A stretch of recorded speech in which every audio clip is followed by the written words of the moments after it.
సంవత్సరం డిఎస్సి పరీక్ష బాగా రాయాలని నిర్ణయించుకున్నట్లు నిరుద్యోగ జేఏసీ నేత సంజీవ్ రాయ్ తెలిపారు. అయితే ప్రభుత్వం ఇచ్చిన మాట ప్రకారం మరో డిఎస్సి వేయాలని విజ్ఞప్తి చేశారు. గ్రూప్ 2 ఉద్యోగాలను పెంచి నోటిఫికేషన్ విడుదల చేయాలంటున్న సంజీవ్ నాయక్ తో మా ప్రతినిధి సాదిక్ ఫేస్ టు ఫేస్. గత కొన్ని రోజులుగా నిరుద్యోగ జేఏసీ వాళ్ళు డిఎస్సిని వాయిదా వేయాలని గ్రూప్ 2ను కూడా వాయిదా వేయాలని ఉద్యమాలు చేస్తున్న సందర్భంలో మనతో మాట్లాడడానికి సంజీవ్ నాయక్ నిరుద్యోగ జేఏసీ నేతగా ఉన్నారు. అదేవిధంగా సేవాలాల్ మహారాజు ఫౌండర్ ఉన్నారు. ఆయన అడిగి మరిన్ని విషయాలు తెలుసుకుందాం. ఈ నిరుద్యోగ జేఏసీ నడుస్తూ ఉంది కదా, ఎందుకు గ్రూప్ 2 సంబంధించినటువంటి వాయిదా వేయాలి, డిఎస్సిని వాయిదా వేయాలని ఎందుకు అడుగుతున్నారు? అసలు ఏంది? ప్రధానంగా రెండు విషయాలు. ఒకటి, గ్రూప్ 2 వాయిదా వేయాలనేది జరుగుతున్నటువంటి చర్చ. రెండవది, డిఎస్సి కూడా వాయిదా వేయాలనేది ప్రభుత్వం ముందు ఉన్నటువంటి సమస్య, అంటే మేము డిమాండ్ చేసినటువంటి సమస్య. ఇక్కడ ముందు డిఎస్సి గురించి తీసుకుంటే, డిఎస్సిని 25,000 ఉద్యోగాలు మెగా డిఎస్సి వస్తుందని ఒక ఆశ ప్రభుత్వం ఏర్పడకముందు విద్యార్థులు ఎవరైతే డిఎడ్ అభ్యర్థులు ఉన్నారో వాళ్ళందరూ ఆశపడ్డారు. గత ప్రభుత్వంలో 6,000 ఉద్యోగాలు డిఎస్సి ఉండే. ఈ ప్రభుత్వం వచ్చిన తర్వాత వారి కోసమని ఒక 5,000 పోస్టులు పెంచి 11,000 ఉద్యోగాలు ఇవ్వడం జరిగింది, నోటిఫికేషన్ ఇచ్చింది. అయితే ఆ క్రమంలో ఆ మొదట నోటిఫికేషన్ ఇచ్చిన దాని ప్రకారం చూస్తే, అదే అప్లికేషన్స్ తీసుకుంటే కొత్తగా టెట్ రాయని వాళ్ళు డిఎడ్ పాస్ అయ్యి బిఎడ్ పాస్ అయ్యి టెట్ రాయని వాళ్ళు ఎవరైతే ఉన్నారో మాకు కూడా ఒక అవకాశం కల్పించండి ఈ డిఎస్సికి అని చెప్పేసి విద్యార్థులు ప్రభుత్వాన్ని విజ్ఞప్తి చేస్తే ఈ ప్రభుత్వం ఇచ్చింది. టెట్కు అవకాశం ఇచ్చింది. దాదాపుగా 40,000 మందికి అవకాశం ఇచ్చింది. వాళ్ళు కూడా టెట్ క్వాలిఫై అయిన వాళ్ళు ఒక దాదాపు 40,000 మంది ఉన్నారు. వాళ్ళు కూడా డిఎస్సి రాసుకోవడానికి అవకాశం ఇచ్చింది. అయితే సమస్య ఏంటంటే, వాళ్ళు ఏదైతే డిఎడ్ సంబంధించిన టెట్ క్వాలిఫై అయినటువంటి అభ్యర్థులు ఎవరైతే ఉన్నారో, మేము రిజల్ట్ వచ్చిన 15 రోజులకే డిఎస్సి ఉన్నది, దీనికి సంబంధించి మేము ప్రిపరేషన్ కష్టమవుతుంది, పోస్ట్పోన్ చేస్తే బాగుంటుంది అనేది మేమందరం అడిగినటువంటి డిమాండ్. వారి పక్షాన మేమందరం నిలబడ్డాం, కొట్లాడినాం.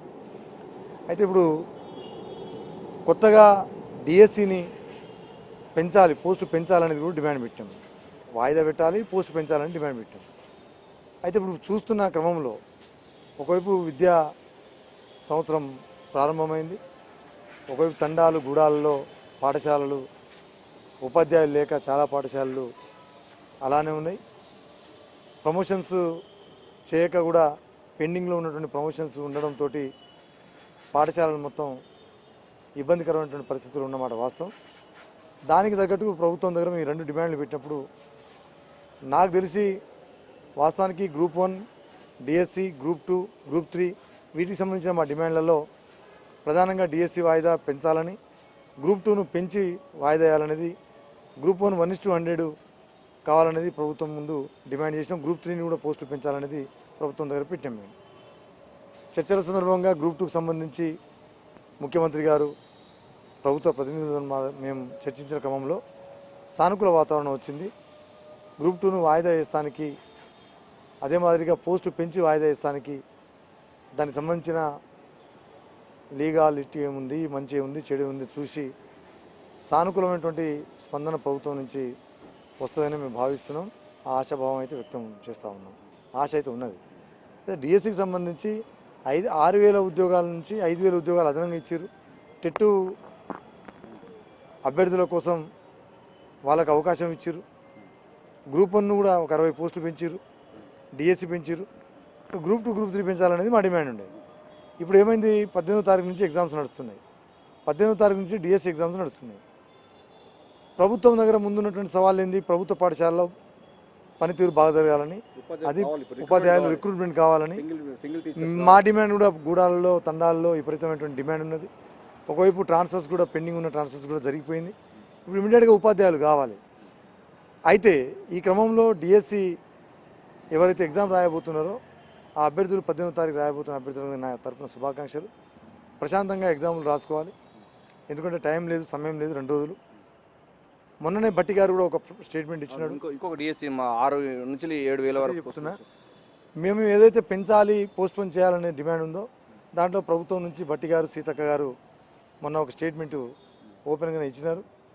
మేము విశ్వసిస్తున్నాం. ఆ మాట నిలబెట్టుకోవాలని బట్టి గారిని, ఈ రాష్ట్ర ప్రభుత్వాన్ని మేము డిమాండ్ చేస్తున్నాం. ఏదేమైనా పోస్టు పెంచి టెట్కు అవకాశం ఇచ్చి డిఎస్సి వాళ్ళకు కొంత సమయం ఇచ్చుంటే బాగుండేమో కానీ ఇప్పుడు అవకాశం లేదు కాబట్టి పాఠశాలలు ప్రారంభమైనాయి కాబట్టి గ్రూప్ 2ను మాత్రం ఖచ్చితంగా పోస్టులు పెంచి వాయిదా వేసి అందరికి న్యాయం చేయాలనేది మేము ఈ సందర్భంగా ప్రభుత్వం ముందు ఉంచినటువంటి విషయం. మొన్న చర్చలు 2 రోజులు మాతో చర్చలు జరుపుతున్న సందర్భంలో ఈ ప్రభుత్వం ముందు మీ అప్పీల్ని పెట్టాం. కల్పన ధ్యేయంగా పనిచేయాలి కాబట్టి నిరంతరం ఈ 2 లక్షల ఉద్యోగాల మీద ప్రభుత్వం అడుగులేయాలని భట్టి గారు చెప్పినటువంటి పద్ధతిలో డిఎస్సి అభ్యర్థుల కోసం కులగా చెప్తున్న మాటను నిలబెట్టుకోవాలని, ఇక డిఎస్సిని వాయిదా అనేది మాకు తెలిసి ఆశ లేనట్టుగానే మేము భావిస్తున్నాం. ప్రధానంగా గత ప్రభుత్వం కేవలం డిఎస్సి పోస్టుల కోసం 5,000 పోస్టులు మాత్రమే ఇచ్చింది. కానీ రేవంత్ రెడ్డి సర్కార్ వచ్చినాక దానికి అదనంగా మరో 6,000 పోస్టులు పెంచుతూ డిఎస్సి నోటిఫికేషన్ ఇచ్చిన సంగతి తెలిసిందే. సో దాన్ని క్రమపద్ధతిగా ఈ నెల 18 నుంచి వెళ్ళి సెప్టెంబర్ 5వ తారీఖు వరకు జరుగుతున్న ఈ నెల 18 నుండి వచ్చే నెల 5వ తారీఖు వరకు ఈ యొక్క డిఎస్సి సంబంధించినటువంటి ఎగ్జామినేషన్స్ ఉంటాయి. వాటన్నిటి కూడా విద్యార్థులందరూ ఉపయోగించుకోవాలి. మరో డిఎస్సి కూడా రాబోతుంది. ప్రభుత్వం ఇచ్చిన మాట ప్రకారంగా మరో 6,000 డిఎస్సి పోస్టుల కోసం కూడా ప్రభుత్వం విధంగా చర్యలు చేపట్టాలి. అదేవిధంగా గ్రూప్ 2 సంబంధించినటువంటి పోస్టుల అంటే గ్రూప్ 2 ఎగ్జామినేషన్స్ కూడా కాస్త పోస్ట్ పోన్ చేస్తే మరింత బాగుంటుంది. మరిన్ని పోస్టులు పెంచాలని కూడా సంజయ్ నాయక్ అయితే స్పష్టం చేస్తున్నారు. నిరుద్యోగులు ఎక్కడ కూడా నిరాశ పడకుండా కాంపిటేటివ్ ఎగ్జామ్స్ ప్రిపేర్ అయ్యే క్రమంలో వారి యొక్క ముందడుగు వేయాలి. ఎందుకంటే ఇప్పుడు ఎగ్జామ్స్ చాలా తక్కువ టైం ఉంది కనుక ఇటు డిఎస్సి ఎగ్జామ్ రాయాలి. తర్వాత ఎట్లాగూ గ్రూప్ 2 సంబంధించిన ఎగ్జామ్స్ పోస్ట్ పోన్ అవుతాయి కనుక అదన పోస్టులు కూడా వస్తాయి కనుక దాన్ని కూడా మీరు ఉపయోగించుకోవాలని కూడా సంజీవ్ నాయక్ స్పష్టం చేస్తున్నారు. కెమెరా శంకర్తో కలిసి సాదిక్, బిగ్ టీవీ, హైదరాబాద్.